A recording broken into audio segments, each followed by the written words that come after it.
এই মুহূর্তে আমরা আছি হচ্ছে ফোর্ট ক্যানিং সেন্ট্রাল বিল্ডিংয়ের সামনে। আর এখানে নির্দেশনা দেওয়া আছে আমাদের যে ফোর্ট ক্যানিং ট্রি টানেল, সেটা আর মাত্র হচ্ছে 290 মিটার দূরে। সো আমরা এদিকে হাঁটছি এখন।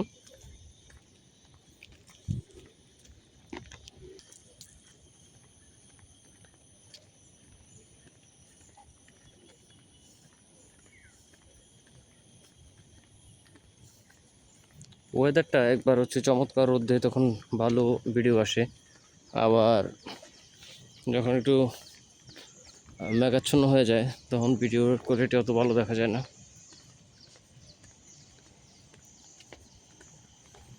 এখানে আবার সুন্দর করে দেয়া আছে ফোর্ট ক্যানিং